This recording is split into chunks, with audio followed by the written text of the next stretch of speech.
Welcome everyone to our Goodman Speakers Showcase. I've had the privilege of partnering with Jenna George from Goodman to bring you today's showcase. Over the past year and a half, we've been managing through a lot of uncertainty, but regardless of if our meetings have gone virtual or hybrid or back to in-person, there has been one constant throughout that, and that's finding engaging speakers to achieve our meeting goals. So that's the goal of today, is just to give you a sample of various speakers from Goodman, and hopefully, we'll give you some ideas for your meetings coming up. So with that, I will keep it brief, and a big thank you again to Jenna, and I'll turn it over to you. Thank you. I'm going to keep my eye on the waiting room as well as I'm speaking to you, but thank you so much for having me here.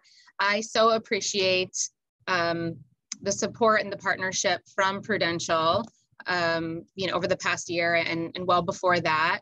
I am the president of Goodman Speakers. We are a small business and women-owned business, so I appreciate your support really from the bottom of my heart.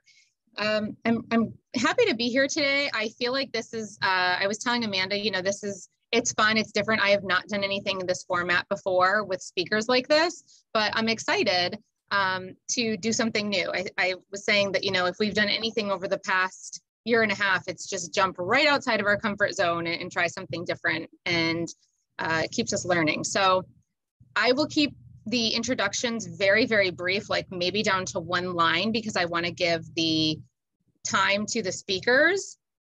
So when I let them in, it's kind of like a speed dating format. I will just let them in and basically say, here they are, and let them just run with it.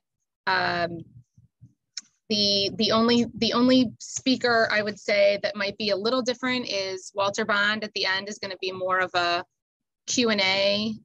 So you all can leave your videos off if you want and keep yourselves muted, but he would be the one that I would say would be the most engaging. Some of the speakers have left some time at the end. They all have 15 minutes, but some of them have left some time at the end for Q&A. So you can feel free to put them into the chat, and Amanda or I can ask the speakers, or you can just join and we'll know that you want to ask a question. I will say that although all these speakers have are under the umbrella of a leadership topic, they all offer something very different. I hope that today is impactful, inspiring, educational, and I hope that and most of all, I hope it goes by very quickly and doesn't feel like an hour and 15 minutes. That would be my hope. And if I could say one thing about this group, it's probably like my dream lineup. If we were having a conference this month and I could bring in any speakers I wanted, this would be my roster. It's just a really, really good lineup. They're great people. They're incredible speakers. They're very timely right now with content that we've been asked for, topics, industry trends. So I think that you'll find that as well. And I know that Jeanette Brane, who is a mindfulness guru, and she is our first speaker. And I know you've all been given little blurbs about these speakers. So like I said, I'm going to kind of keep everything very, very condensed and let them just talk and show you exactly who they are and what they talk about. But I will let Jeanette in now, and we will kick this off right on time. Thanks again for having me, everybody.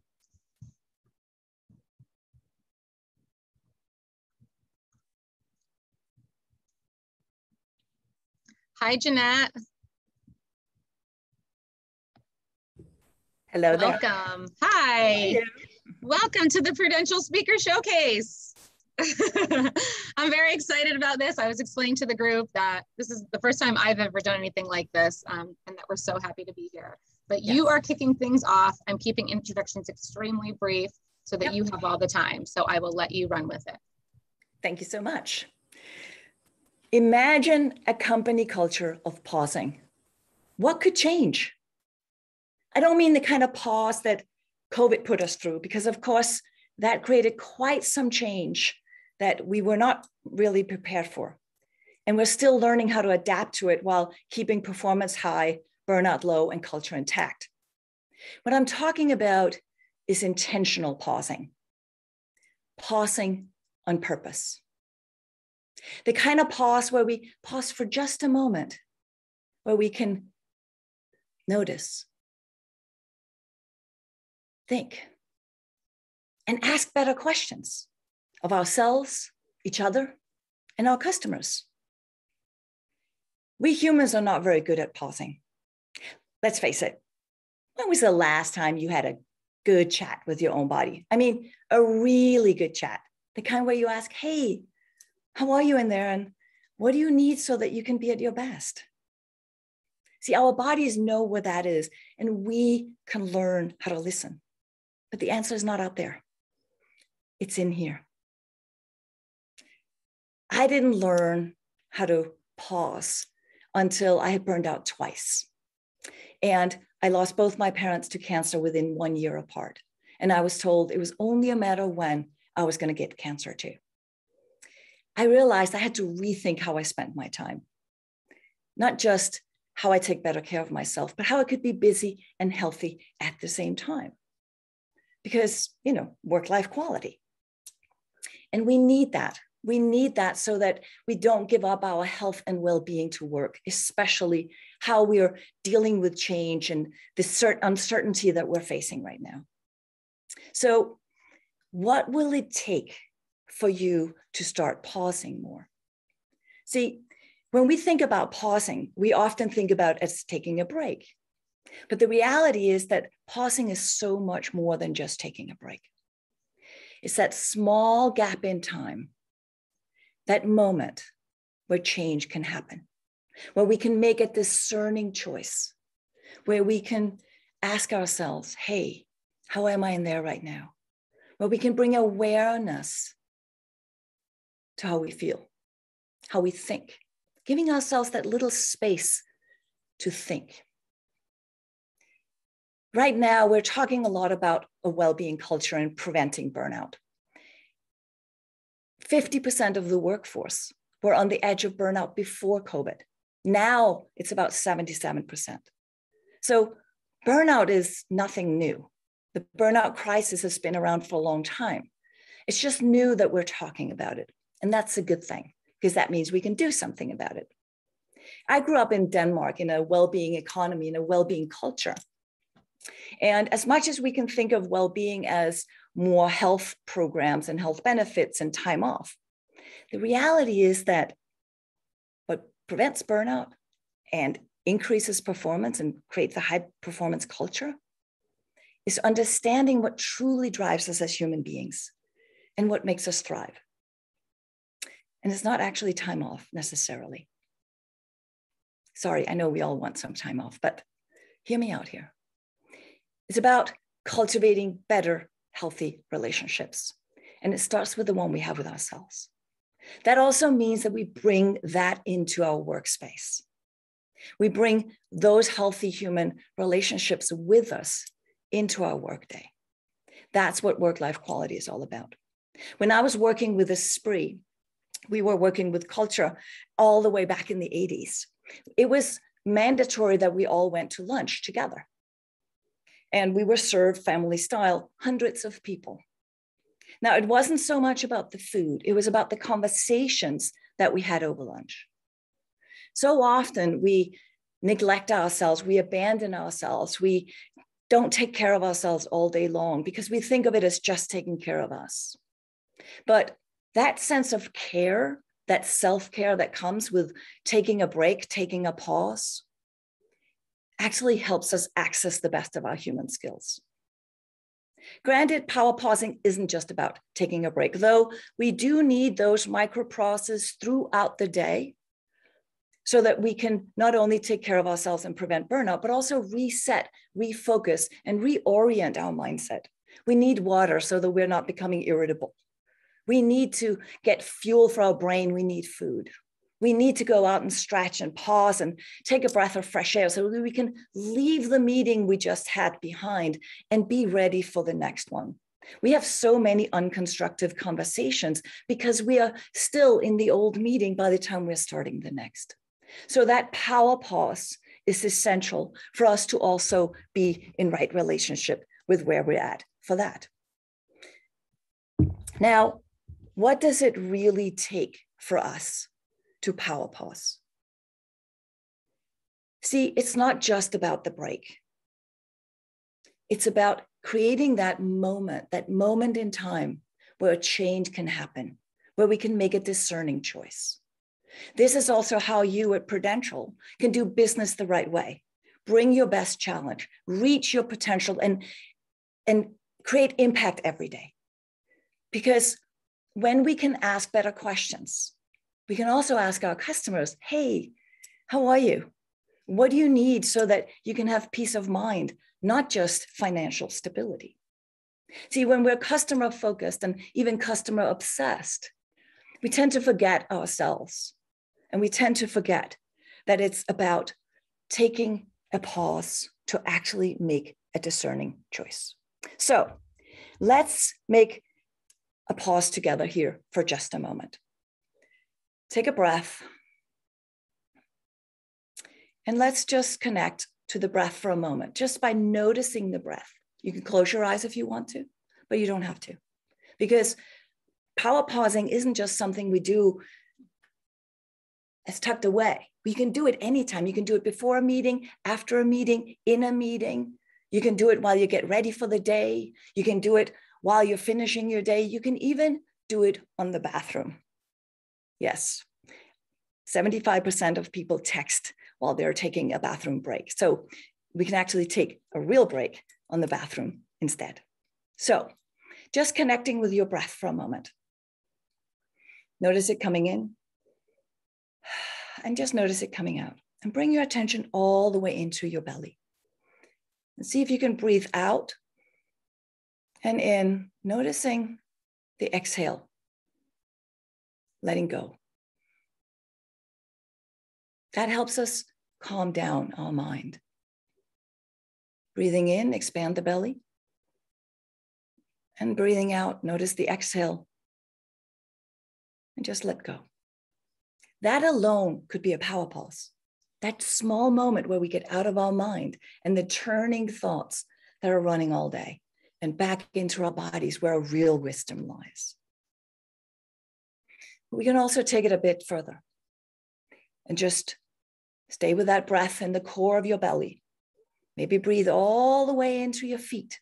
See if your feet can feel how it feels to touch the ground.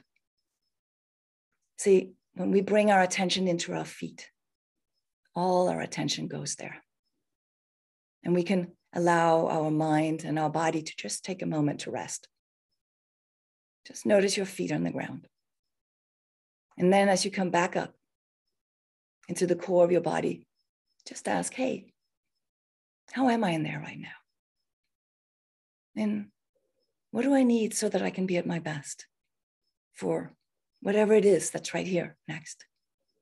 Maybe it's, what do I need so I can be ready for this next meeting, for the next speaker?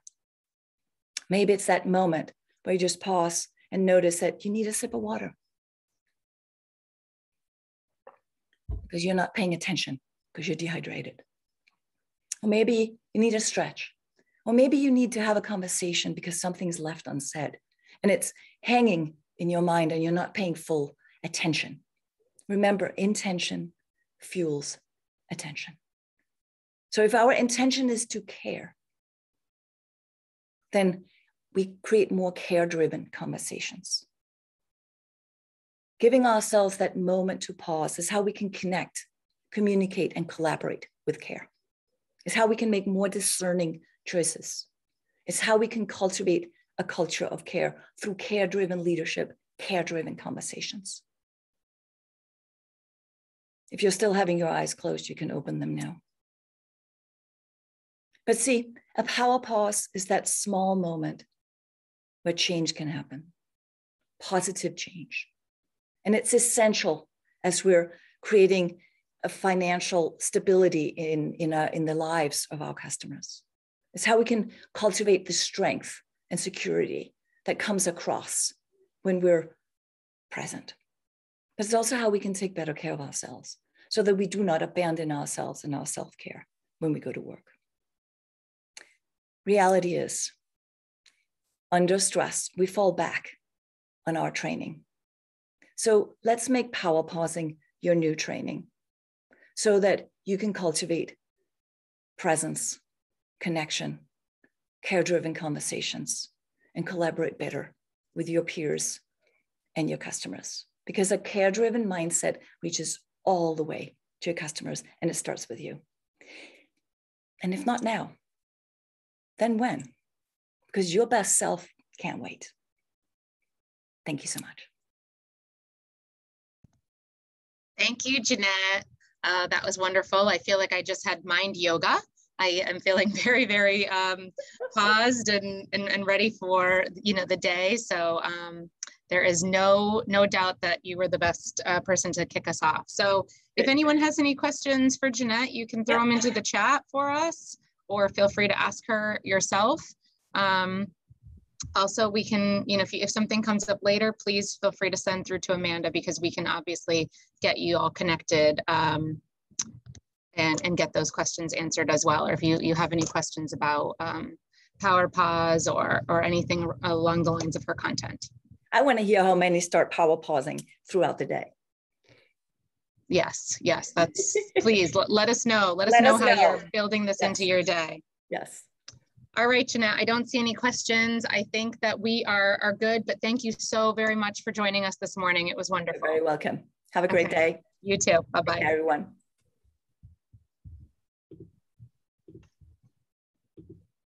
Okay, our next speaker is Austin Hatch. He's a two-time plane crash survivor, former college athlete, and motivational speaker. He is just a wonderful young man, and I'm so happy to have him here today with us. So I'm going to let Austin in now. Hi, Austin.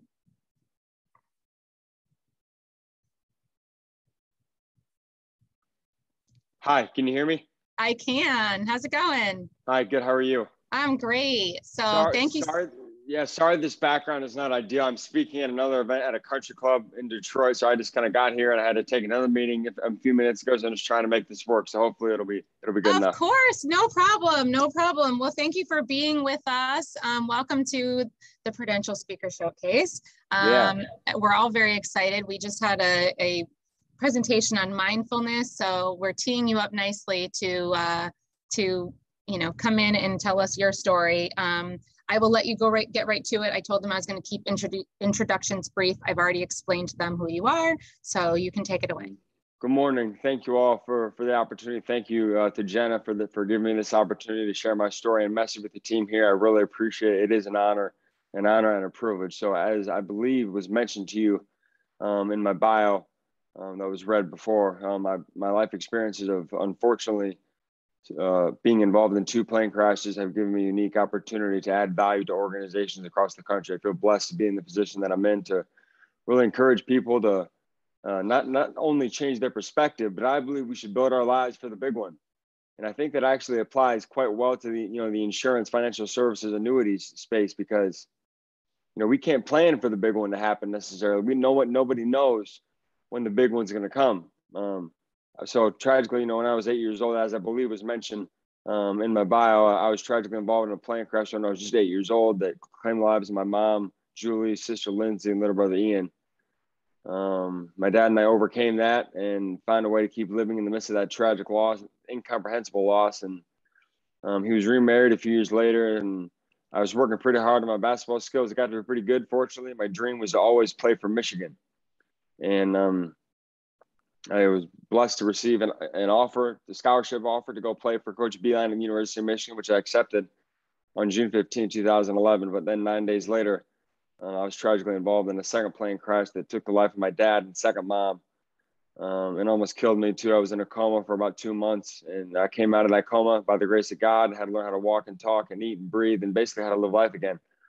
But I made the decision early on that while I don't have control over my circumstances, I don't have control over the events that happen to me, I believe I have a complete control of how I choose to respond. And I believe that the way we approach adversity every single day is how we can prepare ourselves to thrive in the midst of the big one. So as was mentioned, by the grace of God, I survived. Statistically speaking, I shouldn't have survived, but my goal was not to just survive.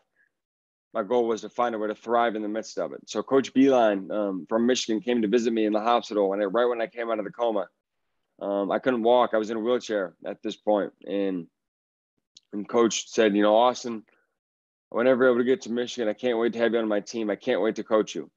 So I realized, given the fact that I was in a wheelchair, I couldn't walk, but Coach Beeline, one of the best coaches in the country, just told me that he can't wait to have me on his team. I realized it was going to take some hard work to get to Michigan to overcome the adversity that I was facing. It was going to take some, diligence, consistent action, not just intensity for a day or a week, but consistent action over the long term, over years. More than anything, though, it was going to take some grit. It was going to take some grit to get from where I was in that hospital bed in that wheelchair, unable to walk, to playing for Michigan, one of the best schools in the country. So grit, it's been said that grit's working hard for the long-term goal, being consistent interaction, as I mentioned. But I think grit can be defined a bit more specifically. And for me, I wanted to define grit in a more specific way. I wanted to figure out a way that I could kind of keep score against myself, something that I could hold myself accountable to on a daily basis. So grit to me is 4 letters. There's 4 key components to it. But first and foremost, I believe grit's driven by working for a greater purpose. I think we all need to work for something bigger than ourselves, because if anyone else on the call today, if we're working just for ourselves, I think it's pretty likely that life's going to present us with adversity, opposition, challenge, trial, tribulation, what have you. Some form of adversity that'll cause us to give up or give in because we don't have a driving force for why we do what we do. Whatever that driving force is, it's different for everybody on the call today. And I'm not here to tell you what your driving force should be. I just think it's important for us all to recognize that, because if we have that driving force, that'll enable us to, I believe, that'll enable us to find a way to thrive in the midst of the big one. So, by the grace of God, I survived. According to an MIT statistician, the odds of surviving a plane crash with at least 1 fatality is 1 in 3.4 million. So I tragically, but fortunately, I guess, survived 2 plane crashes with multiple fatalities in both. So using the odds calculated by this MIT statistician named Arnold Bennett. So 1 in 3.4 million times 1 in 3.4 million is 1 in 11 quadrillion, 560 trillion. So statistically, I shouldn't be alive, but my goal was to thrive in the midst of it. And I knew it was going to take some grit. So grit's 4 letters, there's 4 key components, but it's driven by that greater purpose, as I mentioned, whether that's your faith, your family, your friends, your organization. Hopefully all of us are someone internally driven to be the best that we can be, but having that greater purpose is very important. So the 4 components of grit are the following. The G stands for the growth mindset, which uses adversity as opportunity. I believe we can grow from anything we experience in life. I firmly believe that. Maybe it's not the event that'll cause us to grow. I didn't, of course, grow from being in 2 plane crashes, losing my family, and almost losing my own life in the 2nd plane crash. I, of course, didn't grow from that, from the events. But I do believe I grew from how I was forced to respond and how I was forced to find a way, because that's the reality. A lot of the time on a road to achieving any goal, whatever our goal may be, I believe we just have to find a way. We have, like at Michigan, Coach Beeline would always have these great game plans of what we thought we had to do to win, to beat Michigan State, Ohio State, Purdue, Villanova, UCLA, Arizona, schools like that. But then during the game, the other teams would do something we didn't expect. So we just had to find a way to win. Life's going to throw things at us that we don't expect, that we don't plan on. But we can't plan for the big one to happen. But I believe we can prepare ourselves for it by how we approach adversity every single day. So when you have that growth mindset, it'll drive us to make the decision to be resilient. That's the R. The R in grit stands for the decision to be resilient. To make the decision to be resilient, we focus on the things that we control, things like our attitude, our work ethic, our commitment, how we go about our business, and primarily our response to adversity, our response to our circumstances, because I couldn't control the circumstances that happened. I mean, nobody on the call today can control the circumstances that anybody's going through. But I believe we all have control of how we choose to respond. And I also believe that making the decision to be resilient is an incredible opportunity to lead others as well. Because how can we expect other people in our life to overcome their adversity if we aren't willing to overcome our own? So you wouldn't think that a kid coming out of a coma in a wheelchair is in a position of leadership. And maybe I wasn't, but I felt that I could set an example for whoever was watching me, that, I'm going to find a way to overcome this. Not if I overcome this, it's when, because I'm going to work too hard. And I'm going to control all the controllables. So the I in grit is integrity. And of course, we all know that integrity is about being honest, doing the right thing and no one is looking, going about a business the right way. I'm sure you all have integrity as part of the cultural framework there at Prudential. That's very important. Being honest is very important, of course, but I think integrity is, especially in the context of overcoming adversity, I believe integrity is about following through on our commitments, even when there's a change in circumstance, or should I say, especially when there's a change in circumstance. So Coach Beeline offered me a scholarship when I was playing at a pretty high level on June 15, 2011. I was involved in a plane crash 9 days later, tragically, and I was almost killed. And when I came out of the coma, I wasn't able to play. Basketball was never on the radar. But Coach came to see me in the hospital when I couldn't walk. And he said, Austin, I can't wait to have you on my team. Whenever we get to Michigan, I can't wait to coach you. So Coach Beilein's follow through on his commitment didn't waver, even though the circumstances drastically changed. If we can all do that, right? If we can all have our follow through of what we commit to be a no-brainer for everybody involved, that if we can make our follow through be not necessarily contingent based on what the other side of the commitment, right? Because commitment's a two-way street, generally speaking. If we commit to somebody else, or if we commit to ourselves, if we can have our follow through be just a no-brainer, I believe that's going to help us win over the long term. So if a lot of people make commitments every day, a lot of people do, especially in the financial services space, I'm sure a lot of people make commitments, but I don't believe it's as common for people to follow through on those commitments when there's a change in circumstance. So if making a commitment is a common thing, a lot of people do it. But if following through on that commitment, especially when there's a change in circumstance, is an uncommon thing. I believe following through on our commitments when there's a change in circumstance is doing a common thing in an uncommon way. It's doing a common thing in an uncommon way. And the result of doing the common things in an uncommon way consistently is we're going to leave people and places a little better than we found them. So my dad and I would go to McDonald's for breakfast a couple of days a week on the way to school, usually on Wednesdays and Fridays, from about 2005 to 2010 before I could drive. I learned this from a family friend last summer, actually. The cashier from McDonald's on DuPont Road in Fort Wayne, Indiana, Josiah was his name. He was always there Wednesdays and Fridays. Great guy. And my dad interacted with him, made an extra effort to make him feel appreciated and valued, like he was important, because he was. And my family friend told me that Josiah, the cashier for McDonald's on DuPont Road, was at my parents' funeral after my dad passed away in 2011 to celebrate my dad's life.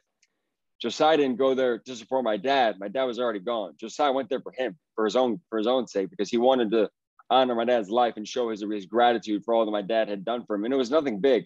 My dad was a doctor, treated 50, 60 patients a day, but he took an extra 5 seconds in the morning. Instead of just grabbing the food and driving off, maybe, he told Josiah, I appreciate you, value you, look forward to seeing you next time. Have a great day. You and your family will be in our prayers. Just a little thing. And you never know what a big impact that little extra effort can make on somebody. So the last letter of grit's T. T to me is the team-first mentality. I think we should always think about the team first. We should train ourselves to think we before me. We should remember that every person on every team has a role, and that role is very, very important. Otherwise, that person probably wouldn't be on the team. As I said, when I committed to Michigan on June 15th, it was my goal to, be a good player at Michigan, maybe score and rebound and help the team win on the court. But when I finally got to Michigan after, making a pretty good recovery, I couldn't play. In fact, I'm in the record books at Michigan, though, believe it or not. I am the all-time lowest scoring full scholarship athlete in program history. But hey, if what I could do to help my team, what if I could do to serve my teammates, add value to the Michigan basketball program, was to shag balls in practice, unload lugs on road trips, rebound and shoot around before games for my teammates, and bring a positive attitude to the gym every day. If that's what I could do, is what I could do. I felt I owed it to my teammates to make the effort to be the best that I could be at my role. Even though I didn't have the role that I dreamed of, I wanted to make the effort to be the best that I could be. So Coach John Wooden defined success as peace of mind, which comes only from knowing you made the effort to become the best which you were capable of becoming. I wasn't capable of being a star of the team. I have teammates in the NBA now, a lot of them. They're doing really well. I'm happy for them, right? I wasn't capable of that, but I was capable of being a great teammate, encouraging my teammates, shagging balls in practice, unloading luggage on road trips. And I wanted to make the effort to be the best of which I was capable of becoming. So I believe if we have grit at all times, it's going to help us achieve any goal we set for ourselves, but especially it's going to help us overcome any obstacle. If we're driven by a greater purpose, first and foremost, if we work for something bigger than ourselves, and then if we have the growth mindset at all times, but especially in the face of adversity, if we're always looking for the opportunity to get better, if we make that decision to be resilient, if we focus on the things that we control, our attitude, our work ethic, our response to adversity, and if we also acknowledge the fact that how we respond to adversity is an incredible opportunity to lead other people.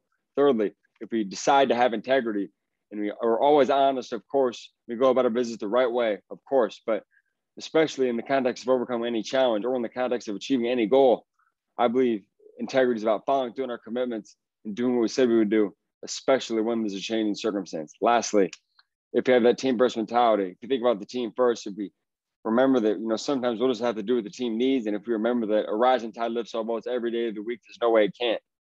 I believe we'll set any goal we set for ourselves and for our team as well. So thank you for the opportunity. I really appreciate it.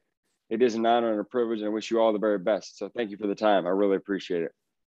Thank you, Austin. I'm so glad that we were able to catch you and get you in here today. Thank you for bringing your message of grit.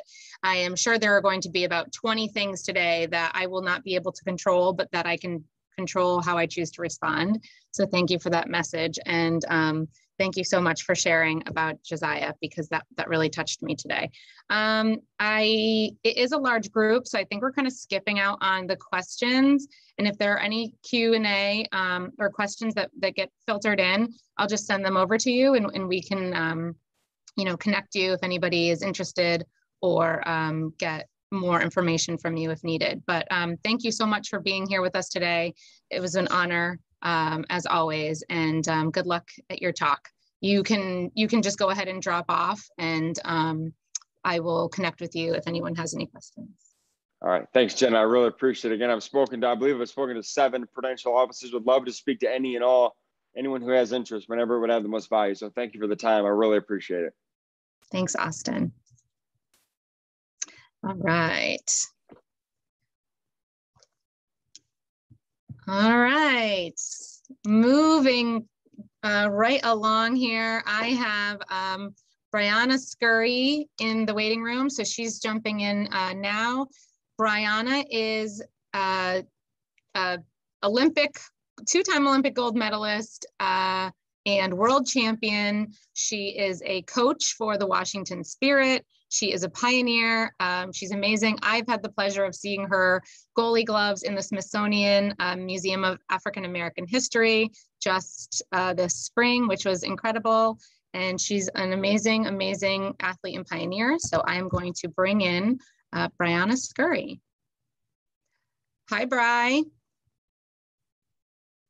Good morning, thanks. How you doing? Good morning, I'm great. So we are here live with our Prudential crew. And, hello, everybody. Yeah, I'm so excited to have you here. I was explaining to them that this is kind of my first time doing anything like this, like a speed dating speaker showcase. And you're no stranger to the perfect roster. I said, this is like my dream lineup for a conference. So yeah, so thanks. I kept introductions very, very brief. I already explained to them who you are, and I will let you get right to it. And then we'll leave a couple minutes at the end for questions. Fantastic. Thanks, Bri. You bet. Well, thanks so much for having me and thinking of me with this amazing dream showcase. Hello, everybody. My name is Brianna Scurry, and I've been doing a lot of speaking for several years now. After my time with the U.S. Women's National Soccer Team, I played on the women's national team for 14 years. And ever since I was 8 years old, I've wanted to be an Olympian. So I was inspired by the 1980 Lake Placid ice hockey team, Team USA, that went on to do the impossible and beat the USSR back in 1980 in the Olympic Games. And watching that team inspired this young 8-year-old to want to be an Olympian. And I told my mom and dad that I wanted to be in the Olympic Games. And fortunately enough for me, they also were very supportive of that. They didn't poo-poo my desire, and they helped nurture my inspiration, which led me on a journey to going on from being an 8-year-old who had a little dream to someone who basically was a farmer and cultivated my little dream. In my junior high years, I made a sign on my wall that said Olympics 1996, I have a dream, because I figured sometime in my early to mid 20s that I would be old enough to participate in the Olympic Games. I didn't know what sport at the time, but as I drew stronger in my desire and went on my journey to be an Olympian, I found myself in the right place at the right time. I went on to college at the University of Massachusetts in Amherst and was coached by one of the best college coaches in the country at the time, Jim Rudy, and also playing and studying as hard as I could at the time to get that education that I knew was so important for me. And my family didn't have a lot of money, so I had to get a scholarship in order to go to college. And so I've been through quite a bit of adversity over the course of my life. And one of the things that I cultivate mostly about myself is overcoming obstacles, having things that may seem to be in your way, but then turning those things that are inhibiting you into strengths, into stepstones, into things that you can learn from and then pass it on to other people. So after I went to college at UMass, I was called up to the U.S. Women's National Team after playing against the head coach of that team, Anson Dorrance, who is still the head coach of the UNC women's soccer team. I don't know how many of you have daughters or sons that play soccer. And so you would know who Anson Dorrance is. He's been there for 42 years and he was the head coach of the women's national team also. And so playing in front of him was a great advantage for me. And then going on to the women's national team, I was selected in my senior year to come into camp in November '93.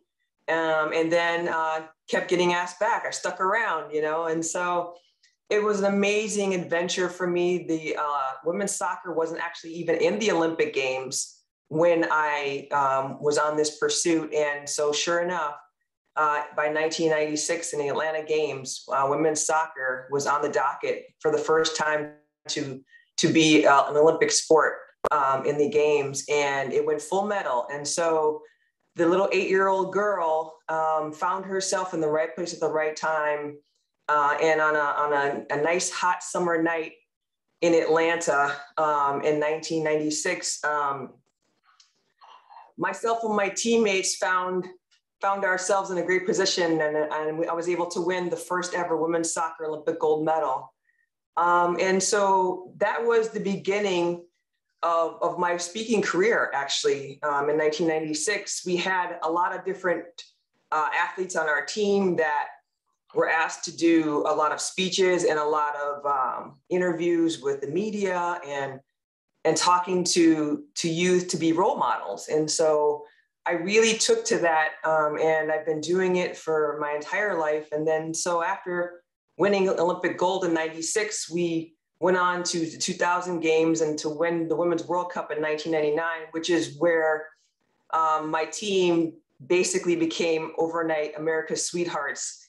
I'm sure many of you know who Brandi Chastain is, the young, strong, powerful woman who was on my team, who ripped her shirt off after she made that penalty kick save and was able to put women's soccer on the map. In those 3 years between 96 and 99, they were amazing years for my team, myself, and for women's soccer in this country, but they were also very, very pivotal years for the transformation, in my opinion, of how women were perceived in sport and the launch pad, if you will, of so many different women's focused activities. For example, a lot of the women's apparel companies were launched right around that time. Nike decided to take a very, very hard stance and a very meaningful stance in producing clothing and apparel and support for women in sports. And so from 1996 to 99, not only was I a part of an amazing team as a role model, an example for young girls all over the country and all over the world to be strong and powerful and to inspire them, but we were also able to help and inspire a lot of different industry advancement for women, not only in our country, but all over the world. And so in my journey playing women's soccer, I feel like I've been able to really, truly not only advance the game of soccer on the pitch, but also advance women off the pitch. And so we went on to win Olympic gold again in 2004 and really solidify the beauty of watching women play sport. We were crusaders for women's equality. My team was incredibly diverse in terms of sexual orientation and what we believed in, what we fought for. I am an African-American woman who is an advocate and a crusader for gay rights as well. Not only gay rights and women, but also I speak to mental health quite a bit, as I had a concussion, unfortunately, in my career in 2010. And so I found myself in my journey on the soccer pitch has been able to weave a lot of different adventures, if you will, and experiences that I've had to either overcome or power through, which has made my life incredibly colorful, but also has allowed me to be able to inspire millions and millions of young girls and young men all over the world. And I like to imagine myself now as an inspiration, as a creator off the pitch. So my initial desire for playing soccer obviously was to win Olympic gold, and I was able to do that twice. And then after that, I went on to decide that I wanted to be as influential in my second 40 years of my life as I was in my first 40 years. And all of you are part of that journey now. You are this current chapter that I'm writing.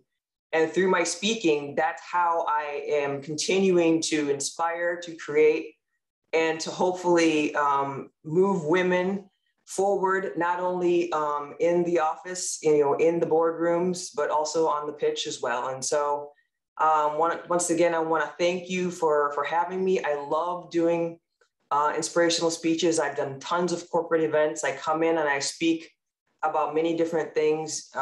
Overcoming obstacles, obviously, is one that I've mentioned. Diversity. Also, I like to speak about teamwork, and I like to incorporate all the things I've learned on the pitch and off the pitch through experience in my speaking to hopefully inspire the people I'm talking to. And hopefully I've been able to do that a little bit for you here. So that's all I have to say about myself.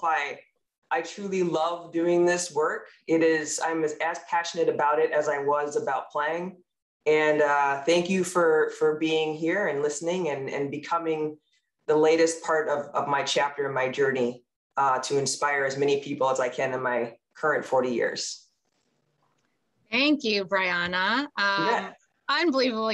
Passion is definitely the word that I would use to describe you among many others. When you say crusader, I love that you guys are America's sweetheart, because I'll tell the team often I like to tee Bri up, and I would do that if we had more time today, with a clip of her at the World Cup Championship, yes, guarding her goal with her life.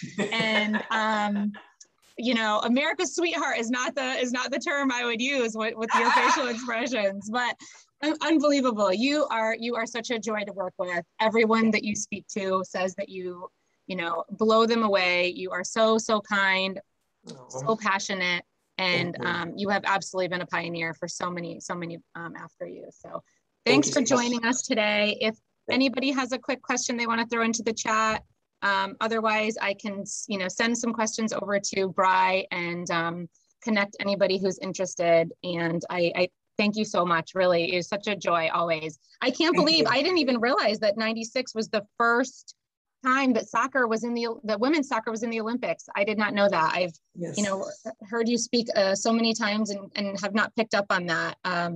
That's absolutely incredible. And I love that you wrote Olympics 1996. I'm gonna maybe just jot something down on my wall today that I'll hold myself to in the next 15, 20 years. We'll see. It's not going to be the Olympics, but.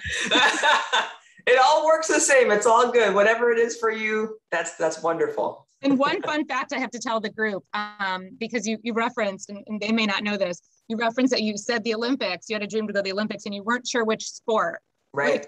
I love that. It's just as if, it could be a couple of different options.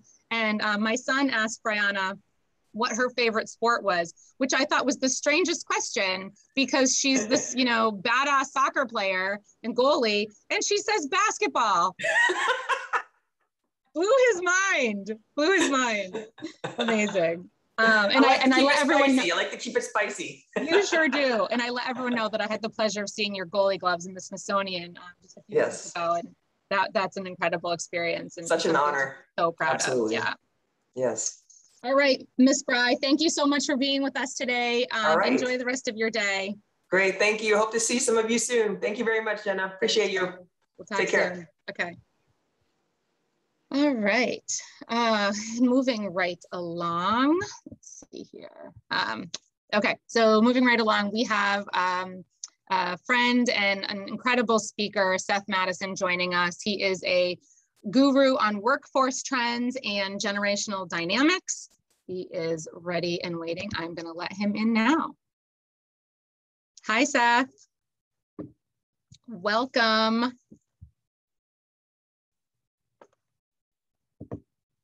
If you were not able to hear that, my organization, Future Sight Labs, one focus, helping leaders prepare for the future of work. It's a bit of a defining moment in that everybody's trying to figure out what this looks like right now. And I thought with our brief time together, I'd do two things. And then if you're up for it, I'd love to open up the channels and just have a little dialogue.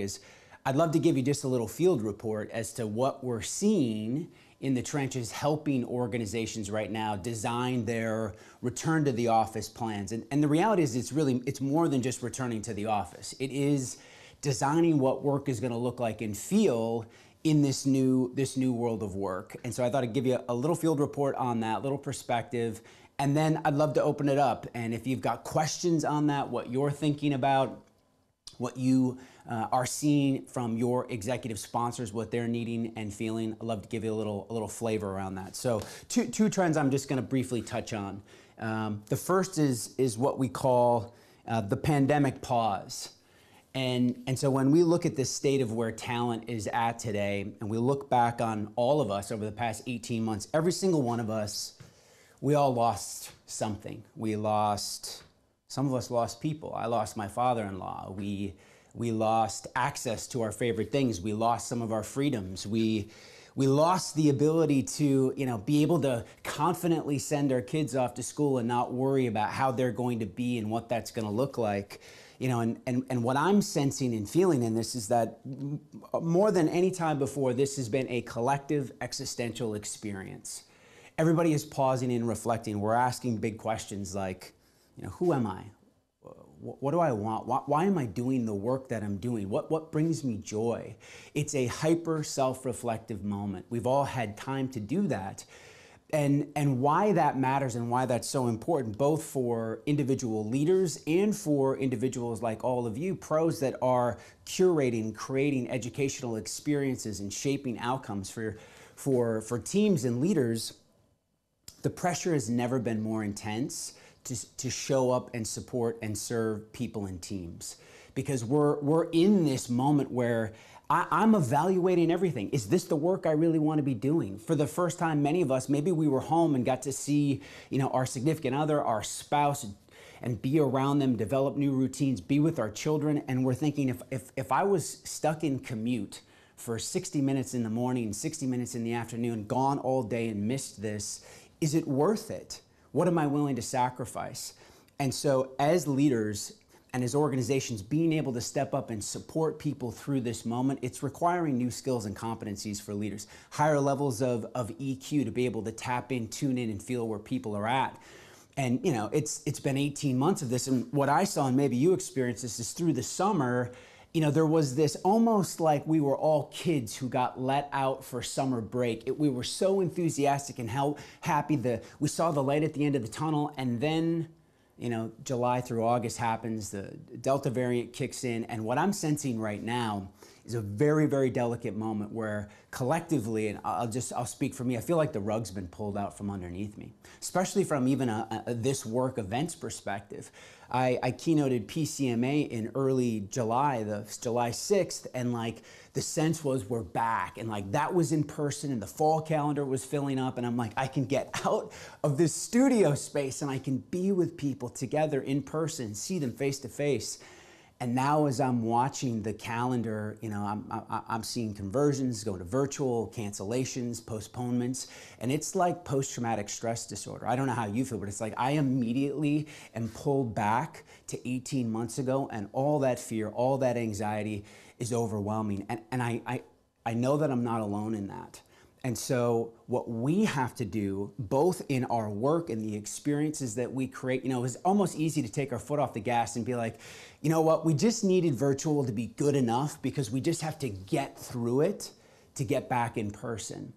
And I think now the onus is on all of us of you know what, we actually have to be exceptional at this. And we have to figure out how to do this very, very well. And when I first started this, and you probably experienced this yourself, first keynotes I was doing, I'm talking into my laptop camera and then slowly figuring out how do I leverage all of these new tools. This studio didn't exist 18 months ago.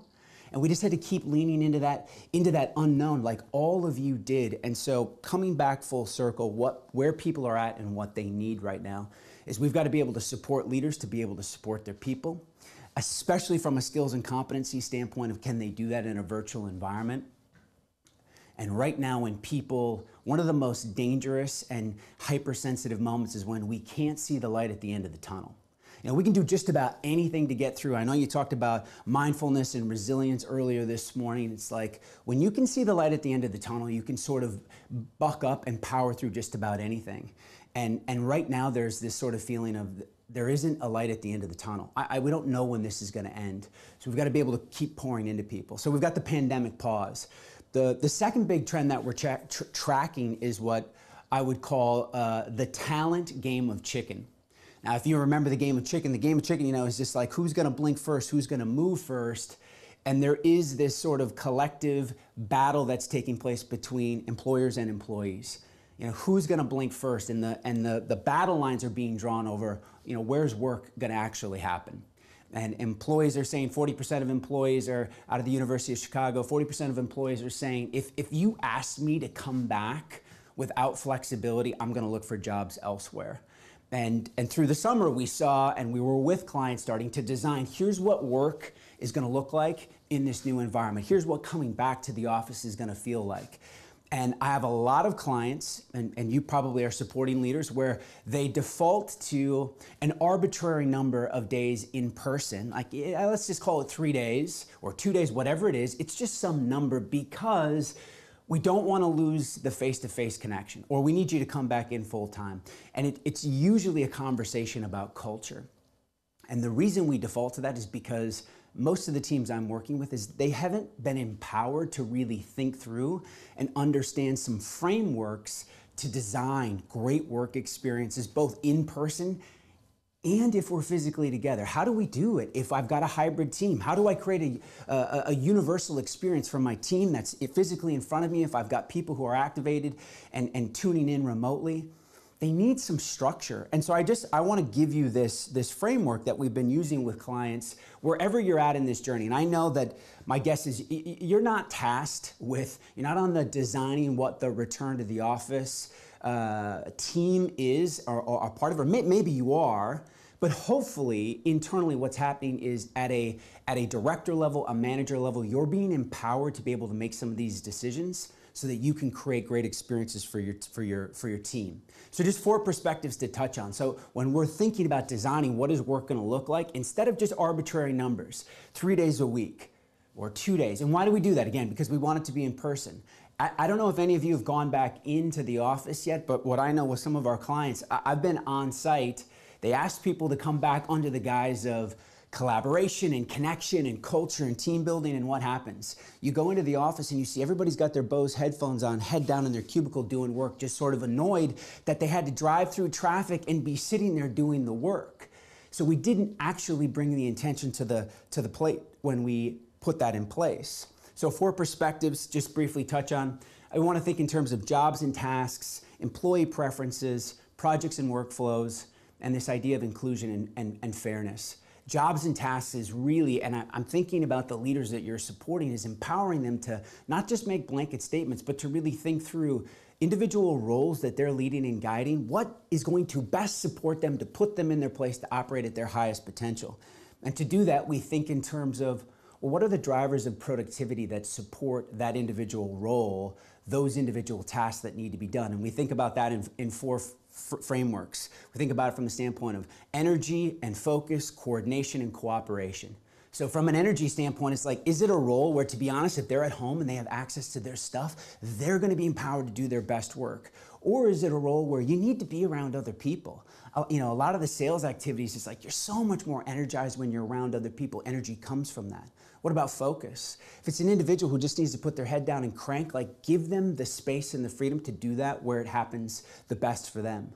Coordination is for a lot of us who are leaders. You're leading teams, you need to physically be with them. Or if I'm trying to coordinate activities virtually, I've got to be exceptional at virtual communication. I've got to have great lighting, great cameras, great audio. Otherwise, the connection is broken. Cooperation is really about when we're innovating and creating things together. And a lot of times that needs to take place and happen in the physical environment, get on a whiteboard. Going back to these 4 perspectives, employee preferences, and hopefully this happened for you, the most high performing organizations we worked with, they pulsed people. They asked people, where do you do your best work? What do you want? And we want to take that into account. If you may have someone who's 40 who lives in the suburbs with a big house that's got the ability to operate at a real high level from home, and you might have a 25-year-old who's got 3 roommates, doesn't have a professional network, and needs to be in, so we want to design something different for them. Projects and workflows, what I'll say on this front, and I think it's great for a planning team too, is what we don't want to do, one tip, we don't want to take processes that we implement, that worked in person, and just simply try to bring them into the digital environment. We want to reimagine, how can we use these new tools to do what we did before, better or different? And the last on the inclusion and fairness front is really just being mindful and taking into account that not everyone has the same experience, access, tools, resources at their disposal to make working in a hybrid environment feel equitable and fair, and for them to operate at their highest potential. So we need leaders who are mindful of that and can show up and support that. And the last piece is, we hope that everyone is inviting their teams to co-create what this experience is going to be. This is a once-in-a-generation opportunity. I can't stress this enough to leadership teams. It's never happened before in modern history. We get to reimagine what work we want it to feel like moving forward. We get to make it more human, more equitable, to feel like people are more empowered to do their very best work. And I just hope that we don't just default back to the way we've always done it, because it's easy.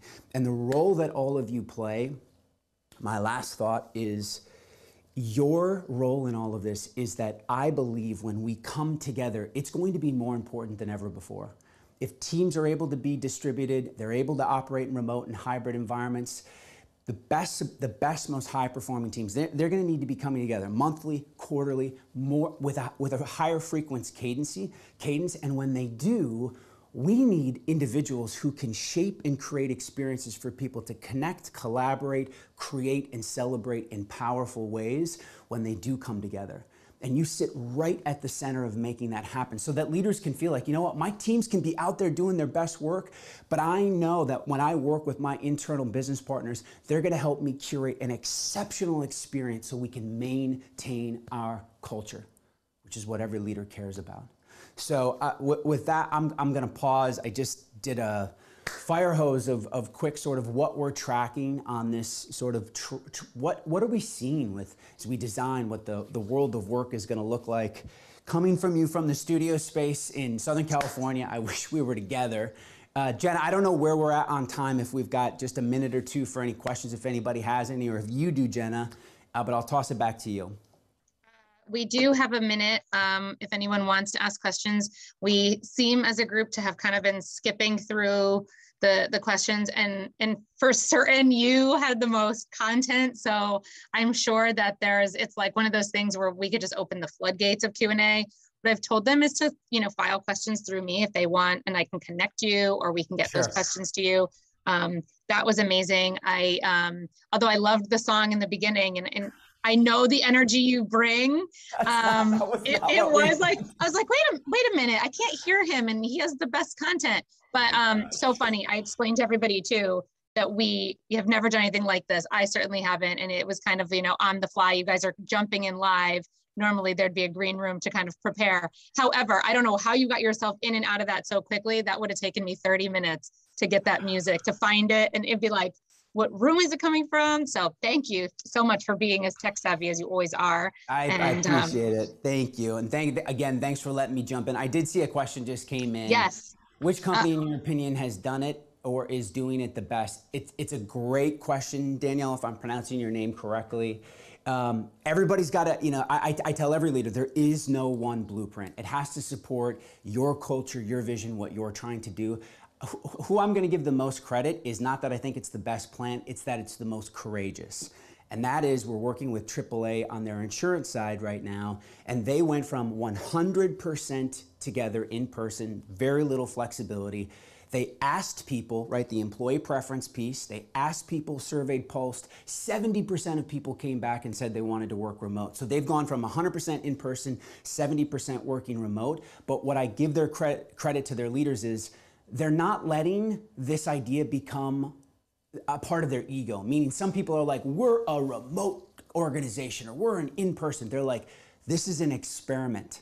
We're going to test this. We're not going to sell our real estate. We're not going to give up our leases for the next 12 to 18 months. We're going to try this. And we're going to run experiments. We're going to look at the data. We're going to take the feedback and we will course correct as we go. And that would be my big message to all of you of like, this is an era of experimentation. Operate like scientists, be brave, run experiments. Don't let your ego get caught up in, we do it this way, and adjust as we go, and collectively we'll get to design what the future is gonna look like. So thanks for letting me be a part of this, Jenna. I wish you all the best. Have a great fall. Everybody that's got kids, hang in there. Hopefully we'll get through this school year. Seth, thank you so much for joining. A pleasure as always. You're incredible. That was killer. Thanks, all right, we will connect soon. Thanks, Seth. Bye. Okay, our icing on the cake, our finale. Thank you so much for those of you who are hanging in here with us. I'm gonna bring in Walter Bond for probably about 10 minutes just to talk about his new content. Walter is a former NBA player and best known as Mr. Accountability, keeping us all accountable for our actions. So I am bringing in Walter now. Walter. Thank you so much for being with us. Can you hear me now? There you go. We're good. Okay, there we go. Take it away. Okay, real simple. Sorry about that. I've been doing this for 2 decades. And one thing that I learned through my basketball career, you always got to get bigger, stronger, and faster. You got to improve. And we've been able to do that. I've been doing financial service groups for a long time. I mean, we've done Nationwide Insurance, Allianz, Zurich, over 100 events. I even opened up the $1 Million Roundtable years ago in Atlanta. And insurance agents really love my message because it's all about executing fundamentals.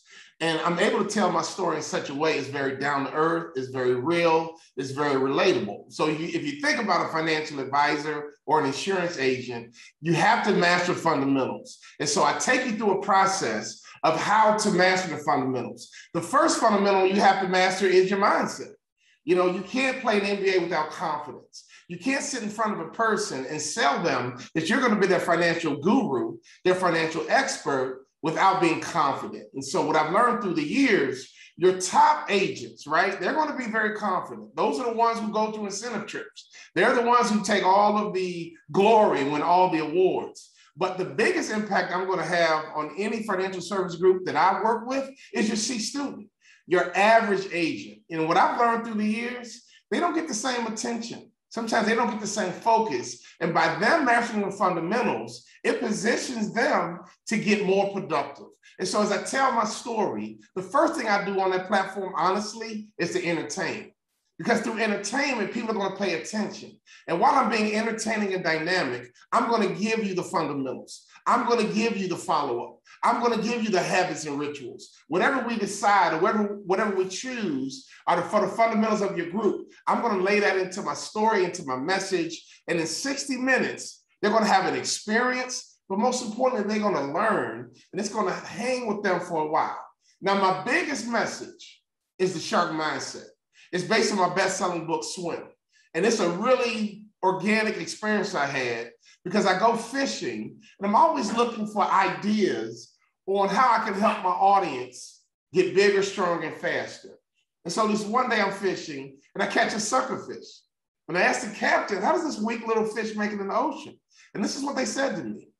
A sucker fish is flailing in the ocean, waiting for a shark to come by. And when the shark comes by, it connects to the shark. When I think about Prudential, you guys are the shark, and your agents and employees are the sucker fish. And it's your job to get connected to the core values. It's your job to get connected to the culture. It is your job to get connected to the way, and together we're going to be successful. Now, the beauty of the message is that the shark needs the sucker fish, and the sucker fish needs the shark. And the way I tell it, it's all about coaching and mentorship.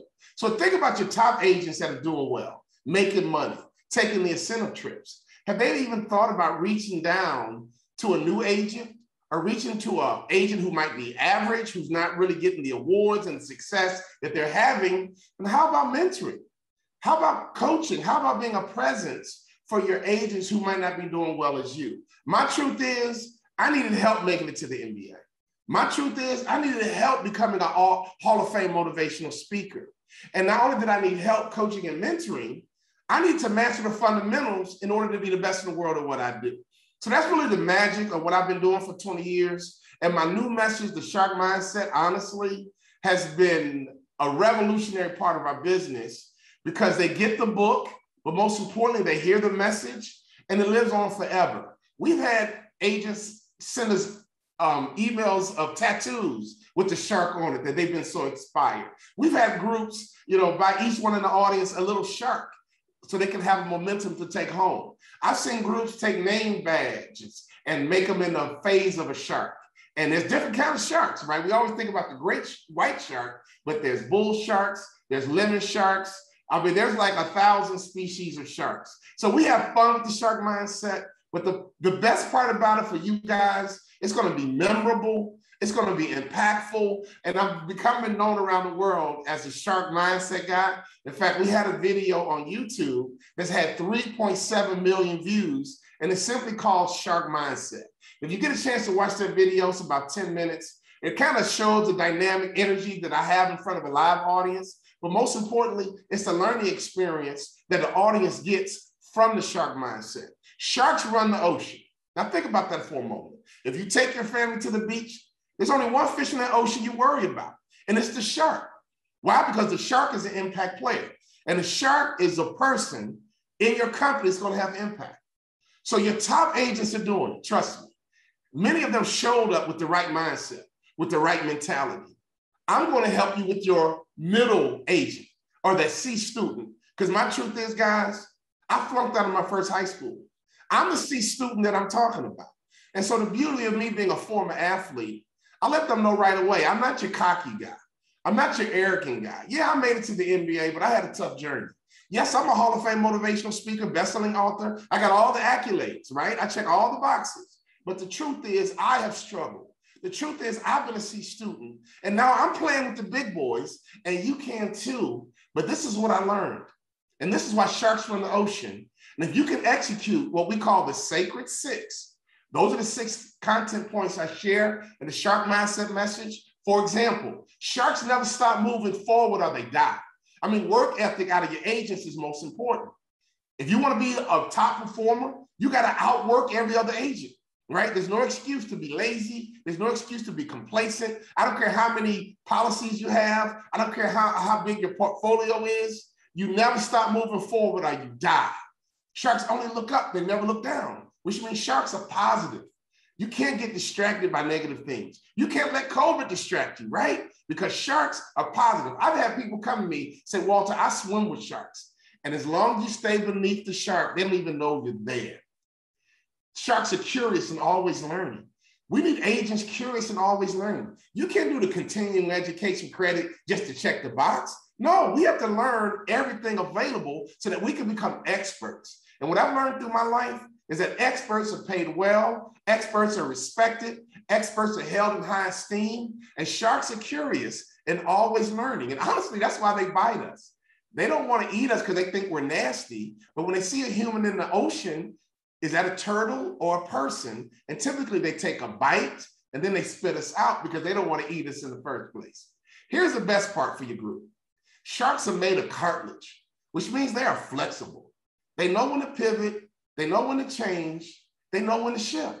And so when I am in front of an audience, my message is so powerful because I had to come to a moment where I had to pivot, where I had to change. I had to shift or I was going to be mediocre my whole life. And when I get done with your group, they're going to be inspired by my message. But most importantly, they're going to have the how-tos to develop the shark mindset so that they can go on and be successful. You guys know I talk for a living. I come out with energy, passion, motivation, being relatable, real, down to earth. I talk a little bit about my successes, but I really connect with them on my failure points and figured out how I was able to get out of these moments, how I overcame adversity. And when I leave your ballroom, not only are your top performers inspired and motivated, the biggest lift you're going to get out of my message, honestly, is that average agent. I've shared this message with a lot of financial institutions, and I asked the question, like, okay, I always do these incentive trips, and that's great, okay? But what are we doing for your C students? What are we doing for your average agents? And typically, the answer is not much, nothing. I also have a teamwork message, which is perfect for your staff. There's a whole lot of people at Prudential who aren't producers, right? To me, success is a team sport. Imagine an executive team, a leadership team, a management team working with chemistry, harmony, collaboration, trust, common goals. And then you have a bunch of producers out producing because they're motivated with the shark mindset. And then you have great teamwork in the office. The truth is, I've really grown through the years. At first, I was just a motivational speaker telling my story. Now, I'm about transformation. Now, I don't want a standing ovation. That's not my goal anymore. That used to satisfy me. Now, I want to get emails from agents saying, you know what, Walter, because of you, I went and bought a new suit. Because I always tell my agents, look like success, look like money. Because of you, Walter, I'm now in the people business. That's a big message. I just wrote an article yesterday for the Association of Independent Agents about being in the people business. I tell every agent, you got to get out of the insurance business and get into the people business. Why? Because successful people know a lot of people. Listen, guys, I don't know, I only got 10 minutes. I could go on and on and on, but the bottom line is this. When I go and speak, I either open or I close, right? And I come out entertaining, dynamic, full of energy, but now I got to give you content on the how-tos. And that's how I've grown as a speaker through the years, honestly. And for my audience, they're able to benefit from being able to pay attention for 60 straight minutes. But the how-tos are clear so that you can go and live your dreams and become the A performer that you should have been the whole time you got hired by Prudential. Thank you, Walter. We built up the momentum to you. I said that you were the finale today, and that was like the understatement of the century. Thank you for lighting a fire under us. Does anybody have a question for Walter before we let him go and before we conclude this speaker showcase? I have been, mentioning that if you have any questions, I can send them along. I can certainly connect you and answer questions myself as well. Walter, you are on fire always. Thank you so much for your energy today.